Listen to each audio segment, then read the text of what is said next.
Chapter 15. Alone Again. Aerith moaned softly. Isn't that the most luscious thing in the whole world? He asked, gazing at the salt lick. Poppy, whose eyes were fixed on the enormous owl, could hardly speak. It's awful, she barely squeaked. Aerith turned to her. What are you saying? He demanded. Look, cried Poppy, trembling as she pointed at the owl on the barn. Aerith turned, looked. Never noticed that before, he grunted. In wonder, Poppy murmured, Mr. Ocock's is only half that size. Aerith shrugged, then went back to gazing at the salt. Well, girl, he said, have you figured out how you're going to get that salt for me? Poppy, still in a state of shock, managed only to shake her head.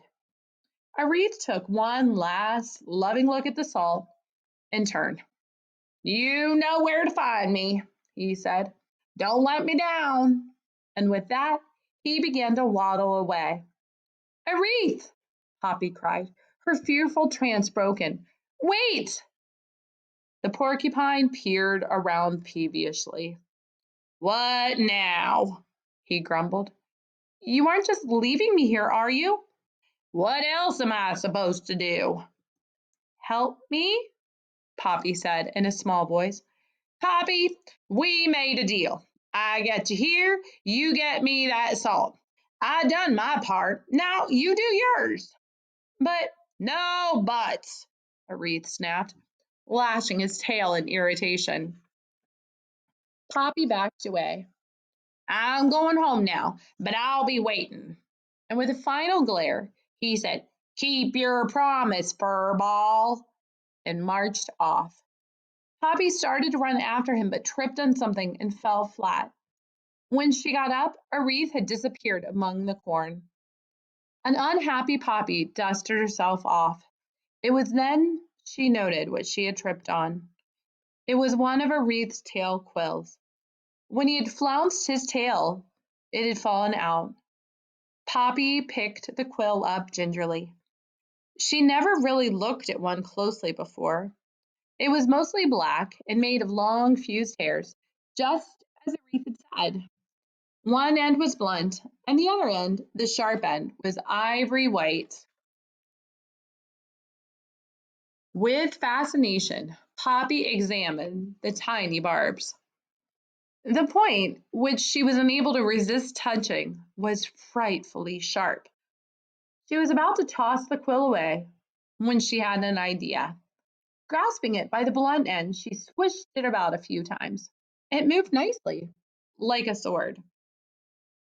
Poppy found a tall blade of grass, plucked it, and tied it around her waist in a sash-like fashion. With care, she slid the quill under this belt. It fit comfortably. Then she drew the quill out a few times to see if it came free easily. Though a single quill was not the full arsenal that Aerith carried, it was something. She only hoped she would never have to use it. Reluctantly, Poppy turned her attention back to the enormous owl on the barn. The bird had not moved, but was still sitting on its perch, gazing off into the distance with huge eyes. Poppy was relieved it had not turned her away. The realization that at any moment the owl might turn and discover her made Poppy retreat into the corn, but not so far that she'd be unable to peer out. Once hidden, she tried to make sense of her situation. It was all very well to reach a new house, but now that she arrived, she still had no real clue as to why Mr. Ocock would not permit them to move here. All she's seen was this huge owl. Could his reason have something to do with that? Poppy tried to think it through. An owl of this size would be ferocious. Perhaps Mr. Ocock was worried that this bird would steal his food. It certainly would eat a lot. The truth was, and Poppy forced herself to acknowledge it, this huge owl made moving here impossible. Mr. Ocox was bad enough. This owl looked twice as bad. Then Poppy had a new thought. Was Mr. Ocox really trying to protect her family? Had she been wrong about him all along? But then perhaps this owl was not really living here at the new house. Simply because she was seeing it now proved nothing. It could be passing through, perhaps just spending the night. The sun was up now. Poppy decided she had best settle in and wait to see what, if anything, happened.